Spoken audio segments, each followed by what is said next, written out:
Hey everybody, Nick Nack here again for another video.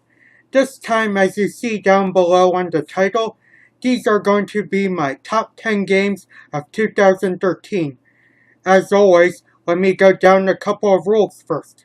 Number 1, this is my opinion. Number 2, these were games that were released in 2013 for North America. Number 3, these are games I've played. Number 4, I unfortunately didn't beat every game on this list, but I've put enough hours in each game to have judged them and their rankings. And number 5, I unfortunately didn't play every single 2013 release, so I know I'm gonna get a lot of hate for this, but games like Fire Emblem Awakening, A Link Between Worlds, Mario 3D World, and the almighty PS3 exclusive, The Last of Us, will not be on this list, because I haven't tried them yet. Sorry, people.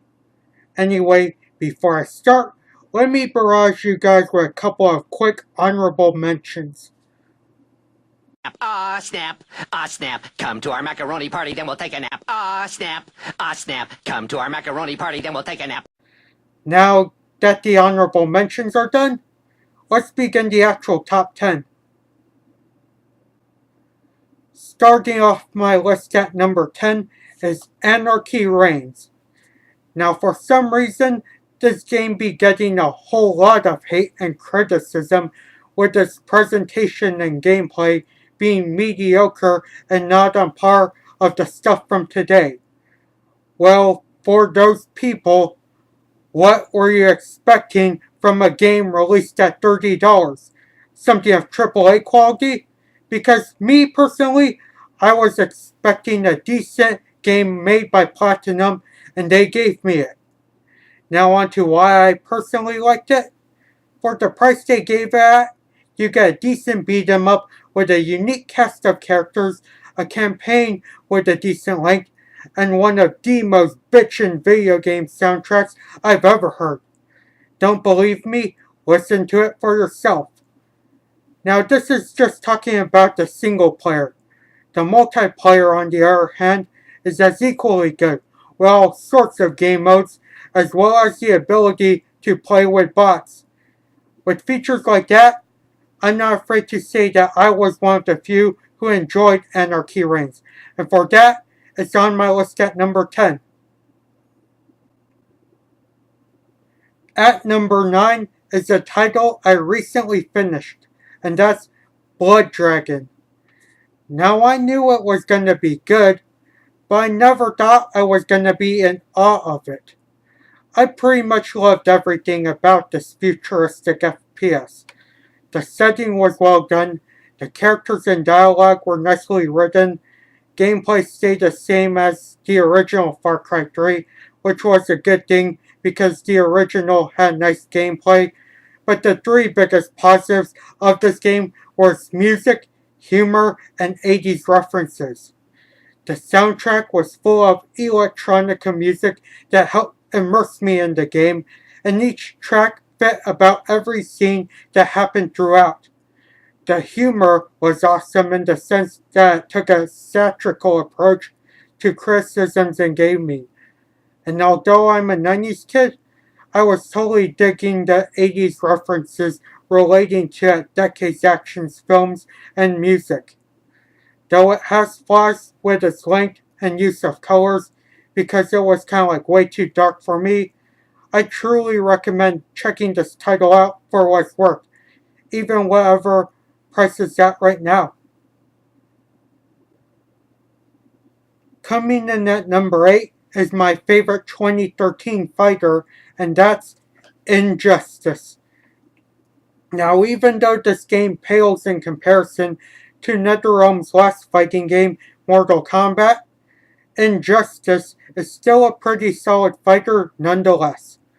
Just seeing them make a DC superhero fighting game that is actually good was pretty dope, and the things they've put into the game to try and make it stand out from other fighters was really nice, such as stage interactions.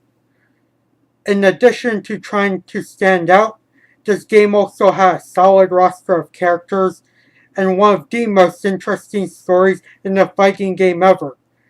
Every fighting game developer out there, take notes from NetherRealm in terms of stories, because they're really good at it.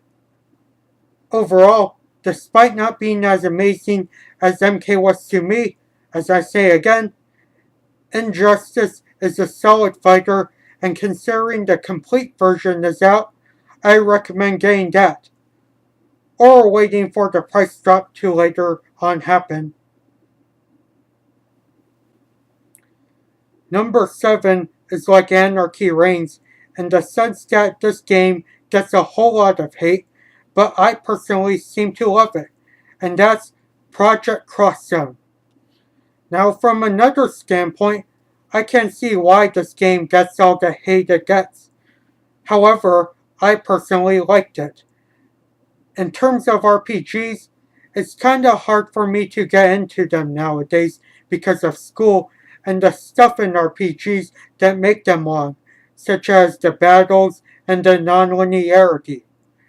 Fortunately, this game didn't have those things as much, and due to that, it was a nice pick up and play game for me. In addition to that, I also like the character interactions, the compressed remixed music, the nice crazy visuals, and I believe the game took a lot of strategy to play. Sure, the game could be a clusterfuck from its story and it could be repetitive, but I can tolerate that in return for a game as relaxing as it. Also, the limited edition version of it kicks ass. Now my number 6 game is something I'm gonna get a whole lot of hate for putting it at very low. But hey, this is my list, and looking at myself, I'm not extremely credible when it comes to talking about games. Anyway, the game I'm playing at number 6 is Bioshock Infinite. Now don't get me wrong, I enjoyed this game, but not as much as everyone else. Maybe it's because it was on my summer backlog, but I felt this game to be a bit of a chore to play, and at times the gameplay was meh. However, what lacked in gameplay made up for in characters, the setting, the story, and music. I mean, what else is there to say about those 4 things? The interactions and dialogue between Booker and Elizabeth were well done. Columbia was unique. The themes delivered in the game were deep. The beginning and end of plot twists of the game made me go all like, damn! And the soundtrack gave you that feeling of danger when trying to escape Columbia. Despite what I said at first, this game nonetheless was enjoyable, and if you want a game with a pretty deep story and characters, check this title out.